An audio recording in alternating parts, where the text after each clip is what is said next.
संख्या में माता बहनें हैं, युवा साथियों, प्यारे बच्चों, आज आपके गांव में चुनाव के लिए वोट और समर्थन मांगने आया हूं। और इससे पहले मैं गुर्जर समाज के एक गांव में गया था, क्या नाम से, रूंडी में। पूरे गांव वालों ने मुझे घोड़ी पे बिठा के जुलूस निकाला, मेरा स्वागत किया। और वहीं मुझे पता लगा कि आपकी समस्या, बहुत बड़ी समस्या से आप जूझ रहे हो। आपका क्षेत्र डूब क्षेत्र में आ रहा है। नदी के पार वालों को तो 11-11 लाख रुपए दिए जा रहे बताए, और आपको 5 लाख रुपए दिए जा रहे हैं। और ये बात उन्होंने भी कही, आपने भी कही। मैं आपको भरोसा दे रहा हूं, जब मैं बिना स्वार्थ के भी पिपलोदी में बच्चों के लिए लड़ाई लड़ सकता हूं, डोंगरी बांध की लड़ाई लड़ने में माधोपुर, सवाई माधोपुर जा सकता हूं। 25 साल से जनता के लिए लड़ाई लड़ रहा हूं, और जहां कहीं भी मुझे लगता है कि यहां समस्या, यहां मेरी जरूरत है, वहां मैं जनता के साथ खड़ा होता हूं, जनता की लड़ाई लड़ता हूं।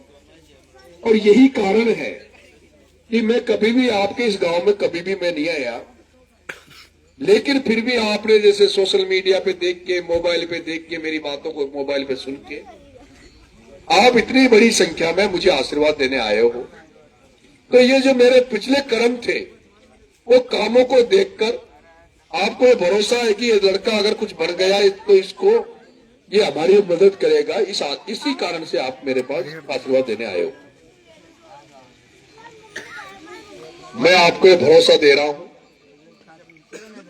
आप सब लोग एक मुश्त होकर मेरी मदद करना, मुझे चुनाव जिताना। जैसे मैं उन पिपलोदी के बच्चों के लिए 40 दिन जेल में रहने के बाद भी 15 दिन भूखा पड़ा रहा हॉस्पिटल में आमरण अनशन करके, और उनको मैंने न्याय दिलाया। सरकार से 12 लाख की मदद करवाई, उनको सरकारी नौकरी दिलवाई, और जनता से पैसे हुआ कि 51 लाख 1 करोड़ रुपए उनको मैं दे के आया। ये जो डूब क्षेत्र आपकी जो समस्या है मुआवजे को लेकर, अब ये समस्या आपके साथ साथ मेरी भी समस्या है।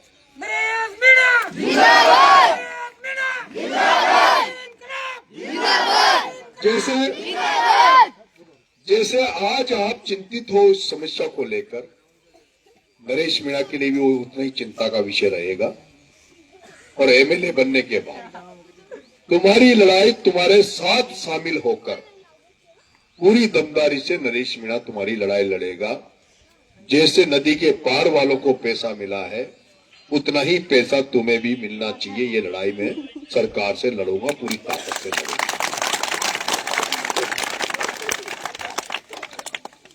आज मैं 5-6 घंटे लेट चल रहा हूं। लास्ट का जो गांव है वहां जाऊंगा तो शायद रात के 2-3 बज जाएंगे, इसलिए मैं ज्यादा तो क्या कहूं।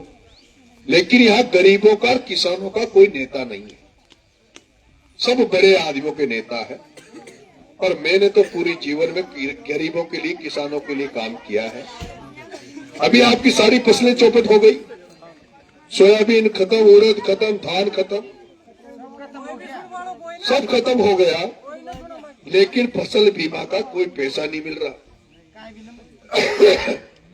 इसलिए चुनाव हो जाए, आचार संहिता खत्म हो जाए, पूरी जनता को साथ लेकर एक एक की समस्या को खत्म करवाने का प्रयास नरेश मीणा करेगा। ये मैं आपके इस मंदिर के टोटे जाऊंगा।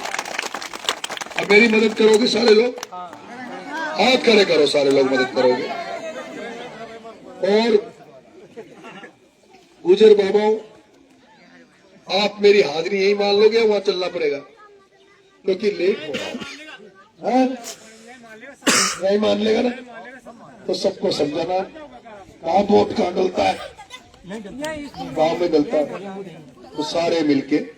और गुजर बाबा तासु विशेष आग्रह से हाथ जोड़, अपना जो भी रिश्तेदार नातेदार होगा ना, वहां को भी फोन करो, सबको फोन करो। मदद करवाओ। और मेरा गुजर समाज से विशेष लगाव है, अटूट संबंध है। या तो तुम जानता है वो जो छोरा बताता हुआ था सारा ही है, मेरा गुजरों से कैसा संबंध है ये नए लड़के बता देता होगा फोन पर है? तो सारा गाँव वाला मदद कर जो। बहुत बहुत धन्यवाद। राम राम।